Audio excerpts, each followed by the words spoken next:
စိတ်ပညာရှင်တွေရဲ့လေးလာချက်အရာပေါ့လေဒီလူကောင်းဆိုတဲ့လူတွေမှာကောင်းတဲ့ကိုချင်းတရားအချက်9ချက်ရှိတယ်ဒီအချက်9ချက်ကိုဆရာသမီးနဲ့မျှဝေချင်တာပါဟုတ်ကဲ့ပါဆရာအဲ့တော့လူကောင်းလို့ပြောလိုက်ရင်ကောပေါ့နော်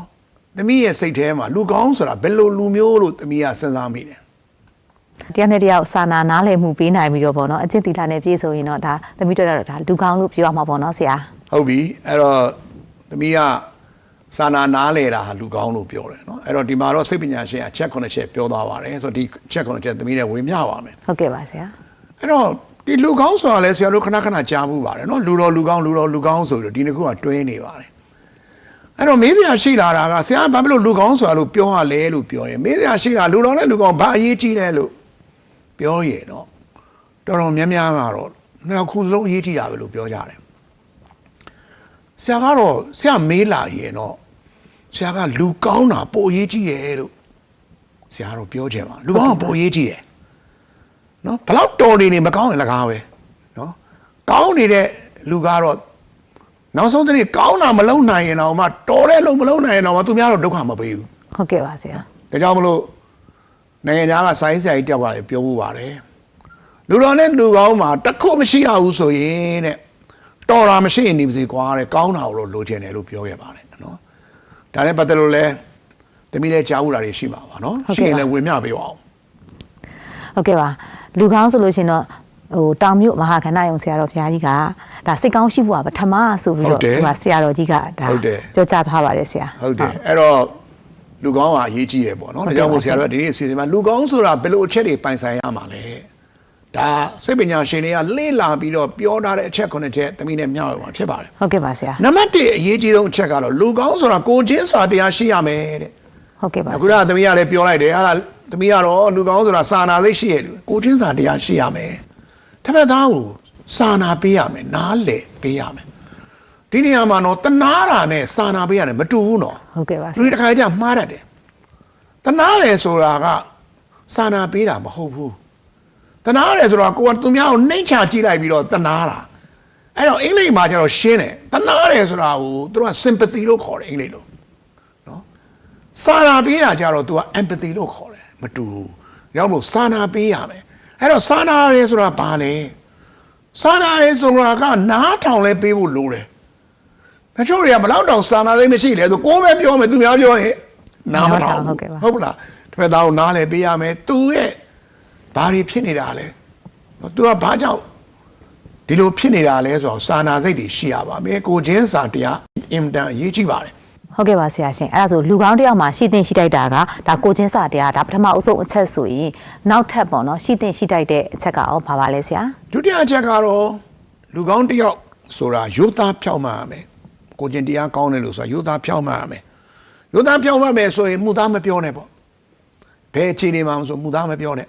ရိုးသားဖြောင့်မှန်တဲ့လူကဂရိတီးရမယ်နော်အချိန်ကိုလည်းပဲ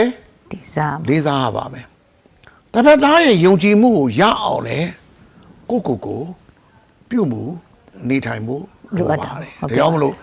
ရိုးသားဖြောင့်မှန်ခြင်းဟာလူကောင်းတစ်ယောက်ရဲ့ဂုဏ်တစ်ခုဖြစ်ပါတယ်လူကောင်းတစ်ယောက်မှာရှိရမယ်နော်ကိုချင်းတရားတစ်ခုဖြစ်ပါတယ်တပည့်ဟုတ်ကဲ့ပါဆရာအဲ့ဒါဆိုရင်ဆရာလူကောင်းတယောက်မှရှိရမယ်နောက်ထပ်ဂုဏ်ရင်းကနောက်ထပ်တစ်ချက်ကရောဆရာဘာပါလဲဆရာနောက်ချက်ကတော့လူကောင်းဆိုတာလူတွေပေါ်မှာစေတနာထားရမယ်လူတွေပေါ်မှာကြွေးကျင်တာနော်ပေးကျင်တာကိုညီကျင်တာအလုပ်တကူလုပ်တဲ့အခါမှာစေတနာထားပြီးလုပ်တာကိုအလုပ်လို့သဘောထားပြီးတော့စေတနာထားလုပ်တာဝန်ထမ်းဖြစ်လာရင်ပိုရေးကြည့်တာပေါ့ဝန်ထမ်းတွေဟာကိုအလုပ်လို့စေတနာထားပြီးလုပ်ရမယ်ဒါလူကောင်းပဲကိုချင်းတရားကောင်းတဲ့လူပဲဒီလိုပဲအလုပ်ရှင်ကလည်းပဲကိုယ့်ရဲ့ဝန်ထမ်းတွေပေါ်မှာကိုယ့်ရဲ့အလုပ်သမားတွေပေါ်မှာစေတနာထားရမယ်ငါ့အတွက်တို့လုပ်ပေးနေပါလားဆိုပြီးတော့စေတနာထားပြီးတော့သူတို့ရဲ့အရေးကိစ္စတွေကိုကြည့်ရှုဖို့လိုပါတယ်ဒါကြောင့်မလို့လူကောင်းတစ်ယောက်ဆိုတာစေတနာထားရမယ်လူတွေပေါ်မှာစေတနာထားတာလူကောင်းဖြစ်ပါတယ်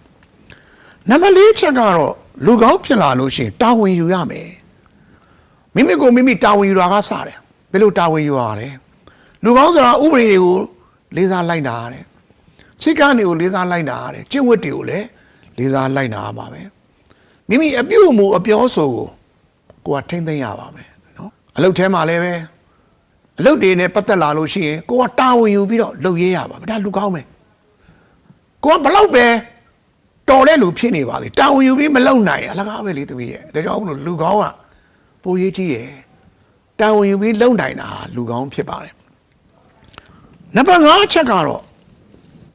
လူကောင်းဆိုတာတစ်ဖက်သားကိုလေးစားရမယ်လေးစားဆက်ဆံရမယ်လူကောင်းတွေဟာလူတိုင်းအပေါ်မှာမခွဲခြားဘဲနဲ့လေးစားဆက်ဆံပါတယ်အဲ့တော့ဒါလေးတွေကိုဝင်မြနေရဆိုတာလဲတမီးရဲ့ကိုဟာလူကောင်းဖြစ်လာလို့ရှိရင်ကိုလူတွေကချစ်ကြလိမ့်မယ်ကိုကလူကောင်းဖြစ်လာလို့ရှိရင်ကိုကြီးတောင်းရင်ကိုပေးကြလိမ့်မယ်ဒါမလို့လူကောင်းဖြစ်လာရင်ဘဝမှာအောင်မြင်မှုတွေလည်းပိုင်ဆိုင်လိမ့်မယ်ဒါကြောင့်မလို့ဆရာကကြည့်ရှုနေတဲ့ပြည်သက်ကလည်းဒါတွေကိုပြန်ပြီးတော့ကိုစမ်းစစ်တဲ့နဲ့ငါမှဒီချက်တွေမရှိရဲ့လားမရှိရင်ကိုမှရှိလာအောင်ပြုစုပြောထားပါလိမ့်မယ်ဒီနေ့ကြားလိုက်လို့မနေ့မှရှိသွားတယ်ဆိုတော့မဖြစ်နိုင်ဘူးကြားလိုက်ပြီးလို့ရှိရင်ကိုကတွေးရပါလိမ့်မယ်။အော်ဒါလေးကကောင်းတဲ့ချက်လေးပဲ။ငါမှလိုနေပါလား။ငါပြုစုပြောထောင်မယ်။ဒါလေးကိုကောင်းအောင်လုပ်မယ်ဆိုပြီးတွေးပြီးတဖြည်းဖြည်းချင်းပြောင်းလဲပြီးတော့ပြုစုပြောထောင်ပါလိမ့်မယ်။နံပါတ်6အချက်ကတော့လူကောင်းဆိုတာခွတ်လွတ်နိုင်ရမယ်။တစ်ဖက်သားပေါ်မှာခွတ်လွတ်နိုင်တဲ့လူကလူကောင်းပါစိတ်ကောင်းရှိတဲ့လူပါကိုချင်းတရားကောင်းတဲ့လူပါခွတ်လွတ်တယ်ဆိုတာအင်မတန်မှတတ္တိရှိမှခွတ်လွတ်နိုင်ပါတယ်လူကောင်းတွေကခွတ်လွတ်ပါတယ်ဟုတ်ကဲ့ပါဆရာအာဃာတတွေမထားပါဘူးနောက်ဆုံးချက်ကတော့လူကောင်းဆိုတာတစ်ဖက်သားရဲ့ကျေးဇူးကိုသိတတ်ရမယ်ကျေးဇူးတင်ပါတယ်ဆိုတာကိုလည်းပြောဖို့လိုတယ်ဆရာတို့ကလက်ဖက်ရည်ဆိုင်သွားပြီးတော့လက်ဖက်ရည်တောက်တာတော့မှဇဝဲတို့ကလက်ဖက်ရည်လေးလာချလိုက်တဲ့အခါမှာကျေးဇူးတင်ပါတယ်လို့ပြောတတ်အောင်ကိုလေ့ကျင့်ပြုစုပြောထောင်နေပါတယ်ဘာပဲလို့ကျေးဇူးတင်ပါတယ်ဆိုတဲ့စကားလေးကိုပြောခြင်းဟာကိုယ့်ရဲ့စိတ်ကိုလည်းကောင်းမွန်တဲ့ဘက်ကိုရောက်စေပါတယ်ဒါကြောင့်မလို့လူကောင်းတွေဟာကျေးဇူးတင်တယ်ဆိုတဲ့စကားကိုပြောပါတယ်ကျေးဇူးတင်တယ်ဆိုတဲ့နေရာမှာလည်းအပြန်အလှန်ကျေးဇူးတွေကိုလည်းသိတတ်ပြီးတင်ဖို့လိုပါတယ်အလုပ်ရှင်ကလည်းကိုယ်ဝန်ထမ်းတွေကိုယ်လုပ်သမားတွေပေါ်မှာသူတို့ကိုကျေးဇူးသိပြီးကျေးဇူးတင်ဖို့လိုသလိုဝန်ထမ်းတွေကလည်းပဲလုပ်သမားတွေကလည်းကိုယ်အလုပ်ရှင်ပေါ်မှာကျေးဇူးသိပြီးတော့ကျေးဇူးတင်တတ်ဖို့လိုပါတယ်ဟုတ်ကဲ့ပါဆရာဒီနေ့ဆရာပြောသွားတဲ့ဒါလူကောင်းနေမှာပေါ့နော်ရှိသင့်ရှိတိုက်တဲ့ဒီအချက်အလက်တွေကိုပြောသွားတဲ့အတွက်ဒါအိမ်မတန်မှလည်းဘုသူတရပါတယ်ဒါတွေကိုကြည့်ရှုနေတဲ့သူတွေရောကျမတို့ကိုယ်တိုင်ရောပေါ့နော်ဒါမရှိသေးရင်လည်းရှိအောင်လုပ်ဖို့လိုတယ်ရှိပြီးသားဆိုလို့ရှိရင်လည်းအဲ့ဒါတွေကိုဆက်လက်ပြီးတော့ပေါ့နော်စောင့်ထိန်ပြီးတော့ထိန်သိမ့်မှုလိုတာပေါ့နော်ဆရာဟုတ်ကဲ့ပါဆရာအခုလိုမျိုးပေါ့နော်လာရောက်ပြီးတော့ပေါ့တွေ့ကြုံတွေနောက်တစ်ခါအကြောင်းအရာတွေကိုဝေမျှပြီးတော့အတွက်ဆရာကိုအထူးပဲကျေးဇူးတင်ပါတယ်ရှင်ကောင်းပါပြီသမီးပရိသတ်များရှင်အခုတစ်ပတ်မှာတော့ဆရာဦးကျော်ကျော်လိုင်ကနေလူကောင်းဆိုတာနဲ့ပတ်သက်ပြီးတော့လူကောင်းတွေမှာရှိသင့်ရှိထိုက်တဲ့ဂုဏ်အင်္ဂါအချက်လက်တွေနဲ့ပတ်သက်ပြီးတော့လာရောက်ပြီးတော့မျှဝေပေးသွားတာပဲဖြစ်ပါတယ်ရှင်။နောက်လာမယ့်အစီအစဉ်တွေမှာလည်းကျမတို့ရဲ့အသိပညာနဲ့အမှန်တရားအစီအစဉ်ကနေဘယ်လိုမျိုးအကြောင်းအရာတွေကိုဆက်လက်ပြီးတော့ဝေမျှပေးသွားမလဲဆိုတာကိုစောင့်မျှော်ကြည့်ရှုကြဖို့အတွက်ဖေးကြရင်းနဲ့နှုတ်ဆက်ခွင့်ပြုပါရှင်။